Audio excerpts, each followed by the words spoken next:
அனைவருக்கும் என்னுடைய அன்பான காலை வணக்கம். ஆரம்பத்தில் மன்னிக்கணும், உங்களை 10:30 மணியிலிருந்து இந்த இடத்துல அமர வைத்திருக்கின்றோம்.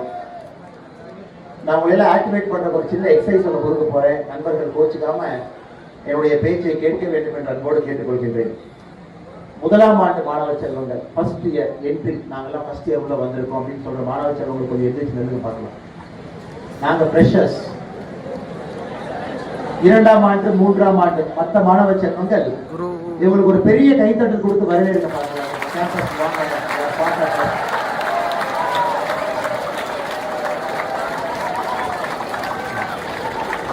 ரொம்ப நன்றிங்க. Thank you very much.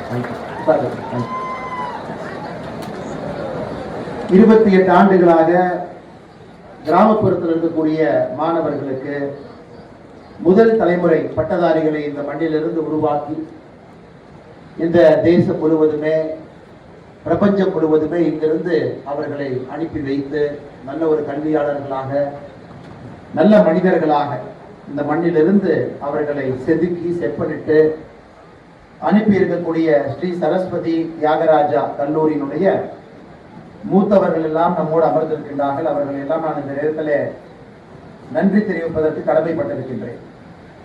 இந்த கல்லூரியினுடைய செயலராக இருக்கக்கூடிய லயன் ஐயா சேதுபதி அவர்கள், இந்த கல்லூரியினுடைய தலைவராக இருக்கக்கூடிய ரொட்டேரியன் ஐயா வெங்கடேஷ் அவர்கள், இந்த கல்லூரியினுடைய துணைத் தலைவராக இருக்கக்கூடிய லயன் ஐயா விஜய மோகன் அவர்கள், அதே போல அற்புதமான இந்த கல்லூரியினுடைய முதல்வராக இருக்கக்கூடிய டாக்டர் எம்.ஆர். மணிதாமணி அம்மா அவர்கள், இந்த நிகழ்ச்சியை ஒருங்கிணைத்து வழங்கி கொண்டிருக்கக்கூடிய எல்லா மாணவ செல்வங்கள், பத்திரிகை நண்பர்கள், சிறப்பு அழைப்பாளர்கள், இந்த கல்லூரியினுடைய பேராசிரியர் பெருமக்கள், யூஜி பிஜி இந்த 2 கோர்ஸ், பிஹெச்டி 3லும் இருக்கக்கூடிய ஹியூமனிட்டிஸ், கம்ப்யூட்டர் சயின்ஸ், மேனேஜ்மெண்ட், கிட்டத்தட்ட 28 கோர்சஸ் இந்த கல்லூரியில் கொடுக்குறாங்க. 28 கோர்சஸ்க்கு கூட நீங்க படிக்கிறீங்க. வந்திருக்கக்கூடிய எல்லா மாணவ செல்வங்களுக்கும் என்னுடைய சிறப்பு வணக்கத்தையும் தெரிவித்துக் கொள்கின்றேன். அதே போல 2026-27 இந்த ஆண்டுக்கான என்ட்ரி ஃப்ரெஷர்ஸாக வந்திருக்கக்கூடிய எல்லா மாணவ செல்வங்களுக்கும் என்னுடைய சிறப்பு வணக்கத்தையும் வாழ்த்துக்களையும் தெரிவித்துக் கொள்கின்றேன். அருமை சொந்தங்களே, இன்னைக்கு இந்தியா முழுவதுமே நம்முடைய மாணவ செல்வங்கள் எல்லோரும் நிறைய விஷயங்களை பேசுறாங்க, ரொம்ப ஆர்வமா பேசுறாங்க, அரசியல்ல பங்கேற்கிறாங்க, இன்ஸ்டாகிராம் சோசியல் மீடியால ஆக்டிவா இருக்கிறாங்க, எல்லா விஷயத்தை பத்தி கமெண்ட் பண்றாங்க. இது மிக மிக ஒரு ஆரோக்கியமான ஒரு விஷயம். காரணம் என்னன்னா, இன்னைக்கு மாணவ செல்வங்கள் எல்லோரும் இந்த நாட்டுக்கு வெளியே நடக்கக்கூடிய விஷயத்துல என்னுடைய கருத்தும் இருக்க வேண்டும் என்கின்ற ஒரு ஒற்றை குறிக்கோளோடு their participation in democracy and governance is very high. இதற்கு முன்பு இருந்த மாணவர்கள் அப்படி இருந்தாலும் கூட நீங்க ரொம்ப அவேரா இருக்கீங்க. அவேராக இருக்கும் பொழுது ஒரு ஃப்ரெஷர்ஸ் டேல நான் என்ன பேச முடியும் என்று தான் யோசித்துக் கொண்டு இங்கே வந்தேன். எல்லா விஷயத்தையும் தெரிஞ்சு வச்சிருக்கிறீங்க, எல்லா விஷயத்தையும் கூகுள் பண்றீங்க, ஸ்டடி பண்றீங்க. உங்க வாழ்க்கை உங்களுக்கு என்ன வேண்டும் என்பதுல தெல்ல தெளிவாக இருக்கிறது. சமீபத்தில் சென்னையில ECR ரோட்ல ஒரு காஃபி கடையில சென்று அமர்ந்திருந்தேன். பக்கத்துல ஒரு 30 வயசு இருக்கக்கூடிய ஒரு நண்பர் அமர்ந்திருந்தார். நீ பார்த்தா, ஐயா அண்ணே வணக்கம் அப்படின்னாரு. நானும் அவர்கிட்ட வணக்கம் அப்படின்னேன். அவர்கிட்ட நீங்க என்ன பண்றீங்கன்னு நான் கேட்டேன். ஸோ எல்லாருமே என்ன பண்றீங்கன்னு கேட்டா இன்ஜினியர், டாக்டர் அந்த மாதிரி சொல்லுவாங்க. அந்த தம்பி நான் ஒரு இன்ஃப்ளூயன்சர் அப்படின்னாரு. ரொம்ப இன்ட்ரெஸ்டிங்கா இருக்கேன் அப்படின்னு சொல்லிட்டு பக்கத்துல போய் உட்காந்து, இன்ஃப்ளூயன்ஸ்னா யார் இன்ஃப்ளூயன்ஸ் பண்றீங்க அப்படின்னா, நான் நிறைய பிராண்ட் எல்லாம் இன்ஃப்ளூயன்ஸ் பண்றேங்க அப்படின்னா. எவ்வளவு மாசம் சம்பாதிக்கிறீங்க அப்படின்னு கேட்டேன். ஆனா ஒரு 7 லட்சத்துல இருந்து 10 லட்சம் சம்பாதிப்பேன் அப்படின்னா. ரொம்ப ஆச்சரியமா இருக்கு, நம்ம எல்லோரையும் விட ரொம்ப அதிகமா சம்பாதிக்கிறாரு இன்ஃப்ளூயன்ஸ் கேட்டுட்டு, எந்த மீடியம்ல இன்ஃப்ளூயன்ஸ் பண்றீங்க? ஆனா இன்ஸ்டாகிராம்ல இன்ஃப்ளூயன்ஸ் பண்ணுவேன், எனக்கு ஒரு 1.7 மில்லியன் ஃபாலோவர்ஸ் இருக்காங்க, பேச ஆரம்பிச்சோம். அப்போ ஒரு புது உலகத்தை நான் போன வாரம் கத்துக்கிட்டேன். அந்த நண்பர் சொன்னார், ஐயா 10,000 பேருக்கு கீழே ஃபாலோவர்ஸ் இருந்து இன்ஃப்ளூயன்ஸ் பண்ணீங்கன்னா நீங்க நானோ இன்ஃப்ளூயன்சர். 10,000 இருந்து 1 லட்சம் பேர் இருந்தாங்கன்னா நீங்க மைக்ரோ இன்ஃப்ளூயன்சர். 1 லட்சத்துல இருந்து 1 மில்லியன் 10 லட்சம் வரைக்கும் இன்ஃப்ளூயன்ஸ் பண்றீங்க அப்படின்னா நீங்க மேக்ரோ. 1 மில்லியனுக்கு மேல நீங்க இன்ஃப்ளூயன்ஸ் பண்றீங்கன்னா நீங்க மெகா இன்ஃப்ளூயன்சர். இன்னைக்கு மொத்த சோசியல் மீடியாவும் பார்த்தீங்கன்னா அதுக்கு தகுந்த மாதிரி அல்காரிதத்தை டிசைன் பண்ணியிருக்காங்க. ஸோ எங்களுடைய ஃபாலோவர்ஸை நாங்கள் சில விஷயங்கள் சொல்லி ஒரு நாலேஜ் கொடுப்போம், சின்ன வீடியோ போடுவோம், அவங்களை ஏதோ ஒரு விதத்தில் இன்ஃப்ளூயன்ஸ் பண்ணுவோம், அவங்கள பார்க்க வைப்போம், எங்களுக்கு அதன் மூலமாக வருமானம் வரும், எங்களுக்கு மானிட்டைசேஷன் வரும் அப்படின்னு ஒரு புது உலகத்தை சொன்னார். இன்னைக்கு இன்ஃபுளுசர் அப்படிங்கிற ஒரு பொறுப்போ ஒரு பதவியோ ஒரு தகுதியோ ஒரு 10 ஆண்டுகளுக்கு முன்னாடி இருந்துச்சான்னு கேட்டீங்கன்னா இருந்திருக்காங்க. எதுக்கு இந்த கருத்தை நான் சொல்ல வரேன்னாங்க, ஒரு நாளும் இந்த உலகம் புதியதாக ஏதோ ஒரு விஷயத்தை பார்த்துக்கிட்டே இருக்கு. ஸோ நேற்று நீங்க படிச்சது ஒரு ஆண்டு கழித்து அது உங்களுக்கு உபயோகப்படுமா அப்படின்னு எனக்கு தெரியல. அந்த அளவுக்கு பெரிய மாற்றம் நடக்கக்கூடிய ஒரு சூழல்ல ஆர்டிபிஷியல் இன்டெலிஜென்ஸ் போன்ற ஒரு பெரிய ஒரு பரிணாம வளர்ச்சி நடக்கக்கூடிய ஒரு யுகத்துல நீங்க எல்லாம் இன்னைக்கு மாணவ செல்வங்களா இருக்கிறீங்க. நிறைய தலைமுறைக்கு இது கிடைக்கல. 1985 டைம் பத்திரிகையில பர்சன் ஆஃப் தி இயர் அப்படின்னு ஒரு போட்டோ போட்டாங்க. எப்பவுமே பர்சன் ஆஃப் தி இயர்னா பர்சனை போடுவாங்க, யாராச்சும் கல்லூரியுடைய தலைவர் பெரிய மனிதர் அந்த மாதிரி இருப்பாங்க. முதலாக டைம் பத்திரிகையில பர்சன் ஆஃப் தி இயர் ஒரு மனிதனை போடாம கம்ப்யூட்டரை போட்டாங்க. 1985 person of the year was a computer. ஏன்னா கம்ப்யூட்டர் இந்த உலகத்தை மாத்த போகுது அப்படின்னு. 2025 டைம் பத்திரிகையில பர்சன் ஆஃப் தி இயர் அப்படின்னு அன்னைக்கு ஒரு மனிதனை போடல. போன ஆண்டு அவங்க யாரை போட்டாங்கன்னா ஆர்டிபிஷியல் இன்டெலிஜென்ஸ் அதை உருவாக்கி கொண்டிருக்கக்கூடிய 7 மனிதர்களுடைய புகைப்படத்தை போட்டிருந்தாங்க. Elon Musk, Jensen Huang Nvidia, OpenAI Sam Altman, அந்த மாதிரி 7 பேருடைய புகைப்படத்தை போட்டு இவர்கள் இன்னைக்கு ஆர்டிபிஷியல் இன்டெலிஜென்ஸ் பயனியர்ஸா இருக்காங்க அப்படின்னு. ஸோ 1985க்கு பிறகு கம்ப்யூட்டர் எந்த அளவுக்கு உலகத்தை மாத்தி இருக்குன்னு பாருங்க. 2025 டைம் பத்திரிகையினுடைய கவர் இன்னைக்கு ஆர்டிபிஷியல் இன்டெலிஜென்ஸ் நோக்கி போகுது. இது ஒரு பக்கம். சமுதாயத்தில் இன்னைக்கு ஒரு பெரிய சேர்னிங் நடந்துகிட்டு இருக்கு. பணம் இருப்பவங்க, பணம் இல்லாதவங்க, இன்ஃப்ளூயன்ஸ் பண்றவங்க, haves and have nots, caste எல்லாமே இன்னைக்கு நம்ம கண் முன்னாடி உடைந்து கொண்டிருக்கு. நம்ம கண் முன்னாடி இன்னைக்கு சமுதாயத்துல ஒரு பெரிய சேர்னிங் நடக்குது. ஒரு பவர் இருக்கிறதுக்காக யாரும் யாரையும் ஏற்றுக்கொள்வதற்கு தயாரா இல்லை. ஒரு கம்பெனியினுடைய லீடரா இருக்காங்க, அதுக்காக நான் வணக்கம் போடுவேன் கிடையாது. ஹைரார்கிக்கு மரியாதை இல்லை. இந்த சூழ்நிலை, இந்த சேர்னிங்ல நீங்க எல்லாம் மாணவர்களா இருக்கிறீங்க. இரண்டாவது. மூன்றாவது, இந்தியா போன்ற ஒரு பொருளாதார வளர்ச்சி இருக்கக்கூடிய நாட்டில், குரோத் இருக்கக்கூடிய கண்ட்ரியில மாணவர்களா இருக்கிறீங்க. இன்னைக்கு யூகே கடந்த 10 ஆண்டுகள்ல 7 பிரைம் மினிஸ்டர் மாறி இருக்கிறாங்க. குரோத் பாத்தீங்கன்னா சராசரியா 0.5%, ஜெர்மனி 1%, ஜப்பான் 0.3%. இன்னைக்கு உலக நாடுகள்ல வேகமாக வளரக்கூடிய ஒரு நாடாக இந்தியா இருக்கு. 7%, 8% இருக்கும். அதுல நீங்க மாணவர்களா இருக்கிறீங்க. எதற்காக இந்த கருத்தை வைக்கிறோம்னாங்க, நிறைய மாற்றம் நடக்கக்கூடிய யுகத்துல ஒரு ஸ்டூடெண்டா இருப்பது ஒரு பெரிய பாக்கியம். இந்த கல்லூரியில அடுத்த 3 ஆண்டு காலம் நீங்க அண்டர் கிராஜுவேஷன்ல படிக்கும் பொழுதோ, அதற்கு மேல போஸ்ட் கிராஜுவேஷன் 2 ஆண்டு காலம், 5 ஆண்டு காலம் நீங்க இருக்கிறீங்கன்னு அசியூம் பண்ணிக்கிறேன். அல்லது 3 ஆண்டு காலம் இருக்கிறீங்கன்னு அசியூம் பண்ணிக்கிறேன். இந்த 3 ஆண்டு காலத்தையும் நீங்க முறையாக பயன்படுத்த வேண்டும் என்பதுதான் என்னுடைய அன்பான கருத்து. காரணம், நீங்க 3 ஆண்டுகளை சரியா அந்த கல்லூரியில பயன்படுத்தல, ஃப்ரெஷர்ஸாக யார் இருக்கீங்களோ நீங்க சரியாக பயன்படுத்தவில்லை என்றால் வெளியே வரும்போது அந்த உலகத்துக்கு நீங்க அடாப்ட் ஆக முடியாது. அதனாலதான் இன்னைக்கு இந்த கல்லூரியில அற்புதமாக Shri Saraswathi Thyagaraja college startup studio ஆரம்பிச்சிருக்காங்க. ஸ்டார்ட் அப் ஸ்டுடியோ நிறைய பேர் கேட்கலாம், ஆர்ட்ஸ் காலேஜ்ல எதுக்கு ஸ்டார்ட் அப் ஸ்டுடியோ? நம்மள இன்ஜினியரிங் காலேஜ் நம்ம போகும்போது ஸ்டார்ட் அப் ஸ்டுடியோ இருக்கும்.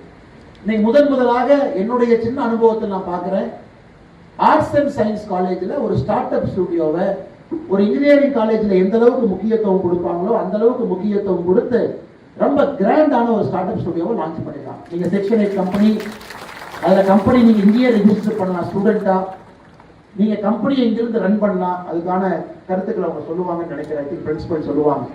இங்கிருந்து நீங்க வெளியே வரும் பொழுது ஒரு ஆந்திரப்பனரா, ஒரு தொழில் முனைவோரா இங்கிருந்து வெளியே வரலாம்.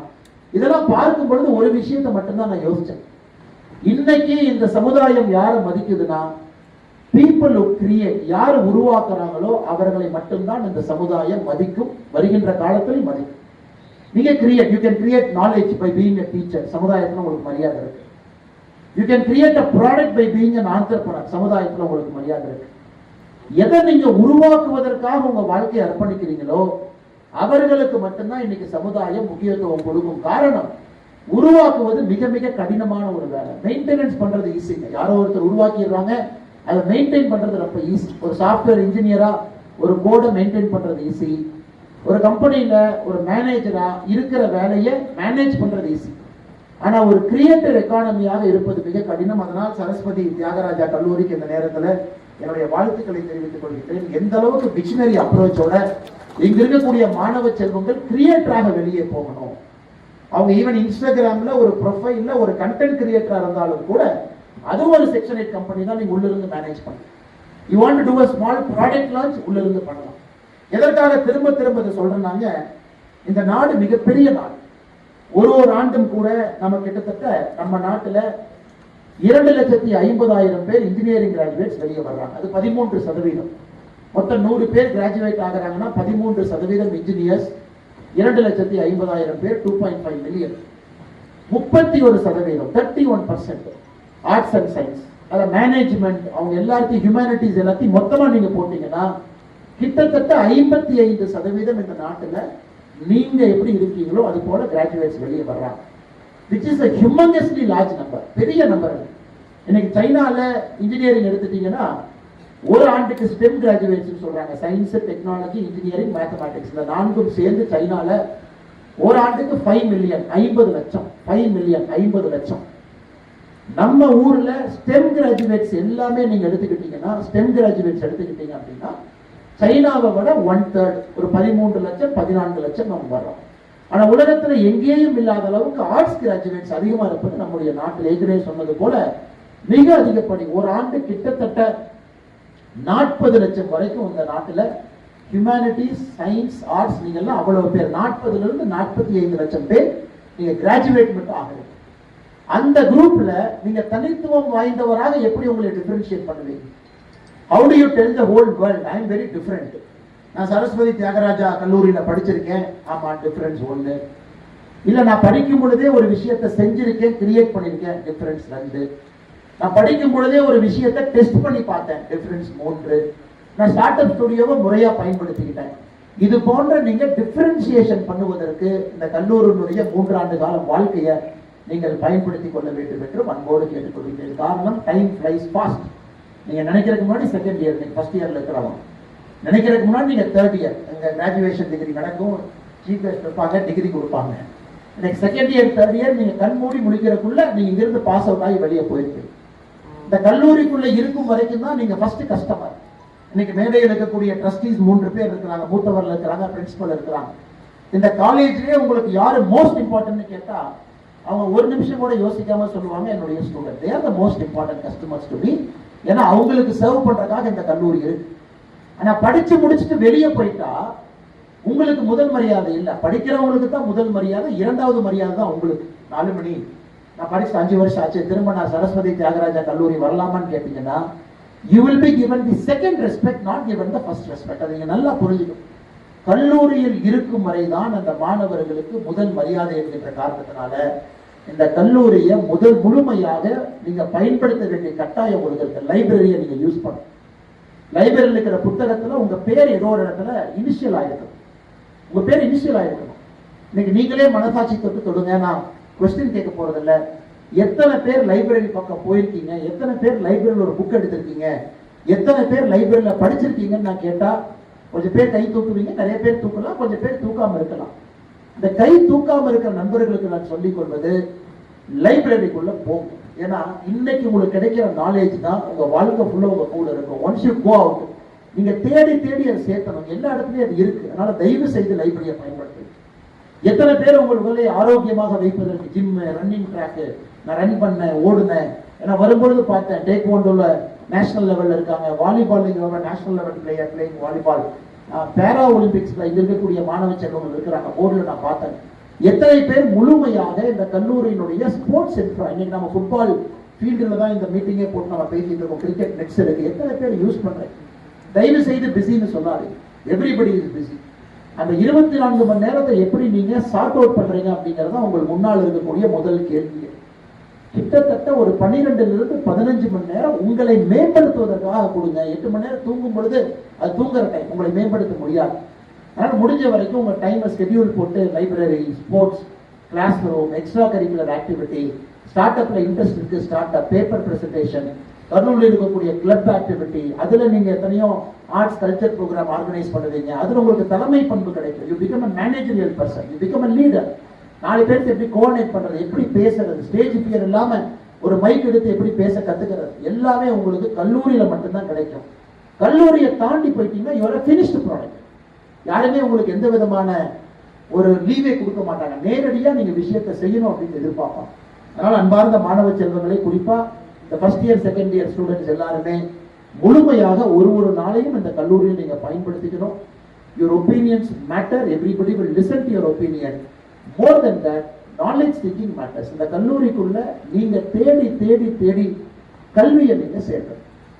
கடைசியா நான் எப்பவுமே ஒரு விஷயத்தை நான் இந்த கல்லூரியில சொல்றதுங்க, இன்னைக்கு இந்த கல்லூரி பார்த்தீங்கன்னா இட்ஸ் அ ஃபோர்ஸ் லெவல். நீங்க ஒரு குடும்பத்துல பிறந்திருக்கலாம், ஒரு சமுதாயத்தில் பிறந்திருக்கலாம், ஏழையா இருக்கலாம், பணக்காரனா இருக்கலாம், ஏதோ ஒரு ஜாதி இருக்கலாம். அந்த சமுதாயம் ஒரு உயர் ஜாதி மேல் ஜாதி சமுதாயமே அதை தீர்மானிச்சிருக்கலாம். ரொம்ப கஷ்டப்பட்டு இந்த கல்லூரிக்கு நீங்க வந்திருக்கலாம், விவசாய குடும்பமா இருக்கலாம், முதல் தலைமுறையா இருக்கலாம். எப்படி நீங்க வந்தாலும் கூட இன்றிலிருந்து ஒரு புதிய மனிதனாக நீங்கள் உருவாக்குவதற்கு இந்த கல்லூரியை பயன்படுத்தும். உங்க பழைய பயஸ் எல்லாம் வெளியே விட்டுருக்கோம். யாராச்சும் உங்களுக்கு தொந்தரவு பண்ணியிருக்காங்க, பிரச்சனை பண்ணியிருக்காங்க, எல்லாத்தையும் விட்டுட்டு இன்றிலிருந்து அடுத்த 3 ஆண்டு காலமும் கூட to become a perfect human being, நல்ல ஒரு மனிதராக இங்கிருந்து உருவாகி வெளியே போவதற்கு நீங்க பயஸ் எல்லாம் நீங்க ஸ்டூடெண்டா இருக்கணும். அது ரொம்ப ரொம்ப முக்கியம். நீங்க வெளியே போகும்போது இந்த கல்லூரியினுடைய பிரின்சிபல் பேர் உங்களுக்கு தெரியும், மேடமோட பேர் உங்களுக்கு தெரியும். மேடம் மேடையின் மீது நம்ம பக்கத்தில் உட்கார்ந்து இருக்கிறாங்க, வனிதா மணி அவங்க மேடம் தெரியும். இந்த கல்லூரியினுடைய வாட்ச்மேன் பேர் உங்களுக்கு தெரியுமான்னு நான் கேட்பேன். நீங்க வாட்ச்மேன் அவர்களையும் பிரின்சிபல் அவங்களையும் ஈக்குவலா ட்ரீட் பண்றீங்க, 2 பேருக்கும் சம மரியாதை கொடுக்குறீங்க. ஏன்னா he is also doing a very important job guarding you in the gate. Madam is doing a very important job giving you knowledge. இது ரெண்டையும் நீங்க கத்துக்கிட்டீங்கன்னா இந்த உலகத்துல போய் எல்லாத்தையும் நீங்க சமமா தான் பார்ப்பீங்க. இந்த சமுதாயத்துக்குள்ள எல்லோரையும் நீங்க சமமா தான் பார்ப்பீங்க. உங்களுக்குள்ள ஏற்றுத்தாழ்வு என்கிற மனப்பக்குவத்தை உடைக்கணும்னா கல்லூரிக்குள்ள கிளாஸ் சிஸ்டத்தை நீங்க உடைக்கணும். ஒரு பஸ் ஓட்டக்கூடிய டிரைவரோ, வேலை செய்யக்கூடிய அம்மாவோ, அக்காவோ, அண்ணனோ, உங்களுக்காக பணிபடை செய்யக்கூடிய சப்போர்ட் ஸ்டாஃபோ, treat everybody with respect, treat everybody with humility. அதுவும் நீங்க கல்லூரியில தான் பிக்கப் பண்ண முடியும். உங்கள்கிட்ட ஒரு விஷயம் இல்லை, அது செய்வதற்கு தான் இந்த மேடை. ஐயா எனக்கு பேச தெரியாது, எனக்கு ஆங்கிலம் வராது, இந்த மேடையில நீங்க தப்பா ஆங்கிலம் பேசுவதற்கு தான் இந்த மேடையே இருக்கு. ஆரம்பத்துல தப்பா பேசுவீங்க, அப்புறம் சரியா பேசுவீங்க. ஏன்னா கல்லூரியை பொறுத்தவரை எக்ஸ்பெரிமெண்டேஷன், 3வது வருஷம் சிறப்பா பேசுவீங்க. அதனால உங்கள்கிட்ட இல்லாத ஒரு விஷயத்தை நீங்களே கற்கக்கூடாதுங்கிறதுக்காக அதை ஒளிஞ்சு போகாது, அதை கன்ஃபரண்ட் பண்ணுங்க. இன்னைக்கோ நாளைக்கோ கிளப்பை எல்லாம் பயன்படுத்தி எங்கிட்ட ஒரு விஷயம் தெரியாது, தெரிந்து கொள்வதற்கு 3 ஆண்டை பயன்படுத்துங்க. எனக்கு ஸ்கூல்ல இருக்கும் பொழுது பாத்தீங்கன்னா எனக்கு திக்குவாய் வரும், சில விஷயத்தை என்னால பேச முடியாது, 7 அப்படிங்கிற வார்த்தை எனக்கு வராது. ஒரு நாள் ஒரு மேடம்கிட்ட சொன்னேன், இந்த மாதிரி இருக்கு ஸ்கூல்ல, கஷ்டமா இருக்கு, ஒரு பஸ்ல டிக்கெட் எடுக்கும்போது கூட நான் கஷ்டப்படுவேன், எங்க ஊர் ஸ்டாப் சொல்ற கூட எனக்கு கொஞ்சம் பிரச்சனை ஆயிடும். அவங்க என்ன சொன்னாங்கன்னா, ஓகே அப்பா நாளையிலிருந்து நீ தான் ஸ்கூல்ல நியூஸ் பேப்பர் படிக்க போறேன். நான் கேட்டேன், நான் எப்படிங்க நியூஸ் பேப்பர் படிப்பேன், எனக்கு எத்தனை சில வார்த்தைகளே வராது, ஸ்டாமரிங் ப்ராப்ளம் நிறைய இருக்கு, நான் எப்படி நியூஸ் பேப்பர் படிக்க முடியும்? இல்ல நீ படி, தப்பா நாள் படிக்கும். ஸோ நியூஸ் பேப்பர் எடுத்து என்னுடைய ஸ்கூல்ல முதல்ல படிக்க ஆரம்பித்தேன். முதல் நாள் சிரிச்சாங்க, 1 வாரம் கழிச்சு சிரிச்சாங்க, 1 மாசம் கழிச்சு 50% கரெக்ட் பண்ணிட்டேன். ஒரு 6 மாதம் கழித்து பார்க்கும் பொழுது நான் தான் அந்த நியூஸ் பேப்பரை படிக்கணும்னு எனக்கே ஒரு ஆச்சரியம். அன்னைக்கு யாரோ ஒரு டீச்சர் என் மேல இன்வெஸ்ட் பண்ணணும்னு நினைச்சாங்க. அந்த டீச்சரும் கேட்டிருக்கலாம், சரிப்பா நீ ஏதாச்சும் கண்ணாடி பார்த்து பேசு, நீ ஏதாச்சும் இம்ப்ரூவ் பண்ணுப்பா, இந்த நாட்டு மருந்து வாங்கி சாப்பிடு, நல்லா தூங்கு, அந்த மாதிரி எத்தனையோ கிராமத்துல சொல்றாங்க. ஆனா அந்த டீச்சர் அன்னைக்கு என்னுடைய ஃபியரை கன்ஃபரண்ட் பண்ண சொன்னாங்க. ஒரு நியூஸ் பேப்பர் எடு, மேடைக்கு வா, அசம்பிளி முடியும் பொழுது டெய்லி நியூஸை படிக்கணும், 5 நிமிஷம் படி. அதனால இன்னைக்கு பல இடத்துல என்னால கான்பிடென்டா மைக் எடுத்து யாரை பார்த்தும் பயமே இல்லாம, அது பிரதம மந்திரியிலிருந்து எல்லா மனிதர்கள் முன்பும் நான் பேசியிருக்கின்றேன். எல்லா முறையும் ஒரே ஒருத்தர் நினைச்சுக்குவேன், அந்த ஸ்கூல்ல எனக்கு வாய்ப்பு கொடுத்த அந்த டீச்சர். எதுக்கு இந்த கதையை நான் சொல்றேன்னா, உங்களுக்கும் அது மாதிரி ஏதோ இருக்கு, நோபடி இஸ் பெர்ஃபெக்ட். ஏதோ ஒன்று இருக்கு, எனக்கு ஆங்கிலம் தெரியாது, எனக்கு தமிழ்ல புலமை இல்லை, எனக்கு தாய்மொழி அந்த அளவுக்கு இல்லை, எனக்கு இலக்கியம் நிறைய பேசணும்னு ஆசை. நீங்களா தேடி பிடிச்ச அந்த வாய்ப்பு உருவாக்கணும். 3000 பேர் இருக்கக்கூடிய இடத்துல எத்தனை பேருக்கு ஒரு கல்லூரி வாய்ப்பு கொடுக்க முடியும்? எத்தனை பேருக்கு இந்த மேடையில் அலங்காரப்படுத்த முடியும்? எத்தனை பேர் எம்சியா இங்கிருந்து பேச முடியும்? நீங்க தெளிவா இருக்கணும், எனக்கு எதை இம்ப்ரூவ் பண்ணணும். 3 ஆண்டுகள் தான் இருக்கு, அதுக்குள்ள என்னோட நெகட்டிவை நான் பாசிட்டிவா மாற்றணும். அப்ப எந்த கிளப்ல நான் பயன்படுத்தலாம் அப்படிங்கிற சிந்தனை உங்களுக்கு இருக்கணும்னு சொல்றேன். இல்லை என்றால் 3 ஆண்டுகள் அப்படியே ஓடிடுங்க. நீங்க நினைக்கிறதுக்கு முன்னாடி 3 வருஷம் ஆயிரும். அதனால் அதையும் ஒரு அறிவுறுத்தலாக, அறிவுரையாக, ஒரு அன்பான அறிவுரையாக ஸ்ரீ சரஸ்வதி தியாகராஜா கல்லூரியில் இருக்கக்கூடிய மாணவ செல்வங்களுக்கு சொல்வது என்னுடைய கடமை. 4வது கடைசி இந்த வீத லீடர்ஸ் அமைப்பு. இன்னைக்கு நாம நீங்க எல்லாருமே ஆன்டி ட்ரக் அவேர்னஸ் கேம்பெயின் நீங்க எடுத்திருக்கீங்க. ஆன்டி ட்ரக் அம்பாசிடர் ஸ்டேஜ் மேல வந்திருக்காங்க. நம்ம ஒரு போஸ்டர் ரிலீஸ் பண்ணியிருக்கோம். அதுல முக்கியமாக 4 குறிக்கோளை வைத்திருக்கின்றோம். Reach and sensitise students of 100 schools. அதாவது இந்த கல்லூரியில் இருக்கக்கூடிய ஆன்டி ட்ரக் அம்பாசிடர்ஸ் 100 பள்ளிக்கூடத்துக்கு போகணும், 100 அவேர்னஸ் ப்ரோக்ராம் பண்ணணும். ஃபார்ம் ஆன்டி ட்ரக் கிளப்ஸ் இன் 50 ஸ்கூல்ஸ். நீங்க போகக்கூடிய 100 பள்ளிக்கூடத்துல 50 பள்ளிக்கூடத்துல போதைக்கு எதிரான ஒரு கிளப்பை உருவாக்கணும். அதுல 500 ஸ்டூடெண்ட் அம்பாசிடர் உருவாக்கணும். Conduct 25 community awareness program and rural villages of Pollachi. பொள்ளாச்சியில் இருக்கக்கூடிய ரூரல் ஏரியால 25 மக்கள் நலம் சார்ந்த ஒரு அவேர்னஸ் ப்ரோக்ராமை நீங்க நடத்தணும். Create 500 student made anti drug posters, 100 reel short video. 500 posters நீங்க உருவாக்கணும். அதே போல 50 இந்த பாருங்க, இந்த போஸ்டே நல்ல அருமையா இருக்கு. ஒரு பையன் நடந்து போறாரு, ஒரு பக்கம் ட்ரக்ல இருக்கக்கூடிய உலகம், இன்னொரு பக்கம் ட்ரக் இல்லாத ஒரு உலகம், சென்ட்ரல் இந்த தம்பி நடந்து போறாரு. இந்த மாதிரி போஸ்டர்ஸ் 100 ரீல் நீங்க கிரியேட் பண்ணணும். அதனால நிச்சயமாக சரஸ்வதி தியாகராஜா கல்லூரி இந்த நேரத்தில் நான் பாராட்டுறேன். காரணம், இந்த ட்ரக் மெனஸை எவ்வளவு சீரியஸா நீங்க எடுத்திருக்கீங்க, எந்த அளவுக்கு இதற்கு முக்கியத்துவம் கொடுத்திருக்கீங்க அப்படிங்கிறது இந்த கல்லூரியில நீங்க ஸ்டூடெண்ட் ட்ரக் அம்பாசிடர்ஸ்க்கு அந்த மரியாதை கொடுத்து மேடையின் மீது அவர்களை நிறுத்தி இருக்கும் பொழுதே தெரியுது உங்களுக்கும் பெரிய பொறுப்பு இருக்கு. அம்பாசிடர் செஞ்சிருக்கீங்க, உங்களுக்கு பெரிய பொறுப்பு இருக்கு. ஆங்ஸைட்டி, டிப்ரெஷன், ஃபெயிலியர் இதெல்லாம் ஒரு கல்லூரியில ஒரு சாதாரணமான ஒரு நிகழ்வுகள். எல்லா மாணவரும் அதை தாண்டி தான் வெளியே வரணும். அந்த ஆங்ஸைட்டி, டிப்ரெஷன், ஃபெயிலியர் வரும் பொழுது கைப்பிடிப்பதற்கு நாம் யாராவது இருக்கும் பொழுது அந்த கை ட்ரக்கை நோக்கி போகாது. ஸோ கைப்பிடிப்பதற்கு நீங்கள் இருக்க வேண்டும் என்பதற்காகத்தான் உங்களுக்கு இந்த பொறுப்பை கொடுத்துருக்காங்க. மாணவருக்கு ஒரு பிரச்சனைனா முதல்ல உங்கள்கிட்ட வந்து சொல்லணும். எனி இஷ்யூஸ், எக்ஸாம் ஃபெயிலியர் ஆகிறாங்க, எக்ஸாம்ல எதிர்பார்த்த மார்க் வரல, வீட்டுல பிரச்சனை இருக்கு, குரூப்ல யாரோ ஒரு தம்பியோ ஒரு தங்கச்சியோ இன்ஃப்ளூயன்ஸ் பண்றாங்க, ஒரு 10 பேர்த்த ஃபோர்ஸ் பண்றாங்க, அப்படிங்கும் பொழுது அதையெல்லாம் உடைக்க வேண்டிய பொறுப்பு உங்களுக்கு இருக்கு. காவல்துறை நண்பர்களும் அதிக அளவில் இருக்கிறாங்க. காவல்துறையினுடைய வேலை இது கிடையாது. காவல்துறையினுடைய வேலை சமுதாயத்தை ட்ரக் இல்லாமல் வச்சுக்கணும். அவங்களுக்கு வேலை லா அண்ட் ஆர்டர், ஏகப்பட்ட வேலை, அதே அவங்க தலைக்கு மேல இருக்கு. அதனால் இதுவும் நாம் ஒரு காவல்துறை செய்யக்கூடிய எதிர்பார்க்கக்கூடிய வேலையை அவங்களால செய்ய முடியாது. அதையும் நம்ம செய்யணும். ஸ்ரீ சரஸ்வதி தியாகராஜா கல்லூரிய ஒரு ட்ரக் ஃப்ரீ கேம்பஸா, ஒரு சிகரெட்ல இருந்து கோட்பா சட்டம் இருக்கு, அது போன்ற அற்புதமான கேம்பஸ் ஆக நீங்கள் வைத்துக் கொள்ள வேண்டும். ஏன்னா a good campus that teaches discipline will produce disciplined students. Disciplined students will create social order. வெளியே போனதுக்கு அப்புறம் ஒரு சோஷியல் ஆர்டர் உருவாக்குவோம். A society which has got order will become a great country. இது ஒரு சைக்கிளுங்க. இதுல ஒரு ப்ராசஸ் இல்லாம கிரேட் கண்ட்ரி நடக்காது. டிசிப்ளினா ஸ்டூடெண்ட் இருக்கணும், ஸ்டூடெண்ட்னால டிசிப்ளினா சமுதாயம் இருக்கும், டிசிப்ளின் சமுதாயத்துல ஒரு சோஷியல் ஆர்டர் இருக்கும். சோஷியல் ஆர்டர் இருக்கக்கூடிய சமுதாயம் நிச்சயமாக வேர்ல்டுடைய பெஸ்ட் கண்ட்ரியா வரும். அதனால அதை ஆரம்பிப்பது கல்லூரியில, ஸ்கூல்ல. அதை முன்னெடுக்கக்கூடிய உங்களுக்கு இந்த நேரத்தில் என்னுடைய நெஞ்சார்ந்த நன்றிகளை தெரிவித்துக் கொள்கின்றேன். கடைசியாக இன்னும் ஒரே ஒரு விஷயத்தை உங்களுக்கு சொல்லி முடித்துக் கொள்கின்றேன். Cult versus common. இன்னைக்கு நீங்க எல்லாருமே உலகத்துக்குள்ள போறீங்க, உங்களை சுற்றி நிறைய விஷயங்கள் இன்னைக்கு பிராண்டை நாம உருவாக்கிட்டோம். தேர் பிகர் பிராண்ட்ஸ். அந்த பிராண்டை எலிவேட் பண்ணி வச்சிருக்கோம் நாம். ஸோ அந்த பிராண்டுக்குள்ள நீங்க வாழணும். ஸோ அந்த பிராண்டை நீங்க 2 ஆப்ஷன் உங்க முன்னாடி இருக்கு. ஒண்ணு நீங்க பிராண்டா மாறலாம், அல்லது அந்த பிராண்டை எமுலிவேட் பண்ணலாம், அல்லது நீங்களா இருக்கலாம். இன்னைக்கு என்னுடைய அன்பான வேண்டுகோள், வருகின்ற இந்திய நாட்டில் அடுத்த 10-15 ஆண்டுகள் நிறைய பெரிய பெரிய பிராண்ட், சினிமா ஸ்டார்ஸ் இருப்பாங்க, அம்பாசிடர்ஸ் இருப்பாங்க. பெரிய பெரிய பிராண்டுக்கு மத்தியில தான் உங்க வாழ்க்கை இருக்கும். அவங்க இன்ஃப்ளூயன்ஸ் பண்ணும்போது ஒரு பொருளை வாங்குவீங்க, சட்டை வாங்குவீங்க, பேண்ட் வாங்குவீங்க, சாரி வாங்குவீங்க, காஸ்மெட்டிக் கிரீம் வாங்குவீங்க. அவங்களே அந்த காஸ்மெட்டிக் கிரீம் போட மாட்டாங்க. இன்னைக்கு எத்தனையோ சினிமாவில் வரக்கூடிய நடிகைகள் இந்த காஸ்மெட்டிக் கிரீமை 30 ரூபாய்க்கு வாங்குங்கன்னு சொல்லுவாங்க. ஆனா அந்த சினிமா நடிகைகள் எல்லாம் பாத்தீங்கன்னா பாரிஸ் இருக்கக்கூடிய சான்சலர் அவர்களையோ, கொரியாவில் இருக்கக்கூடிய கிரீமை தான் அவங்க போடுவாங்க. ஆனா நம்மள பொருளை விற்கிறாங்க. இதுல இருந்து நம்முடைய மாணவ செல்வங்கள், நீங்க கல்ட் வெர்சஸ் காமன், இதுல இருந்து நீங்கள் வெளியே வர வேண்டும். அதையும் உங்களுடைய தலைமுறையில இந்த கல்ட் அப்படிங்கிறது அழியணும் அப்படிங்கிறது என்னுடைய ஆசை. நம்ம தலைமுறையில எப்படி ஒரு வெஸ்டர்ன் டெமோக்ரஸில, வெஸ்டர்ன் சொசைட்டில எல்லோரும் சமம், எல்லோரும் முன்னேற வேண்டும், எல்லோருக்கும் சம மரியாதை, அந்த ப்ராசஸ் நடக்கும்னா நீங்கள் எல்லோரும் தலைவர்களாக மாற வேண்டும். அது என்னுடைய கடைசி வேண்டுகோளாக உங்களுக்கு முன்பு வைக்கின்றேன். தலைமை பண்பை இந்த கல்லூரியில் நீங்க தேடி தேடி படிக்கணும். நல்ல பேச்சாளர்களாக, நல்ல எழுத்தாளர்களாக, நல்ல சிந்தனையாளர்களாக நீங்க வரணும். சமுதாயத்தினுடைய அடிப்படை பிரச்சனையை சரி செய்வதற்காக உங்க வாழ்க்கையை அர்ப்பணிக்கணும். 4 பேருக்கு நீங்க நல்லது பண்றதுக்காக உங்க வாழ்க்கையை அர்ப்பணிக்கணும். அடிப்படையில நீங்கள் ஒரு நல்ல தலைவர்களாக இங்க வரும் பொழுது கல்ட் என்பது உங்க வாழ்க்கையில எந்த ஒரு இன்ஃப்ளூயன்ஸையும் பண்ணாது.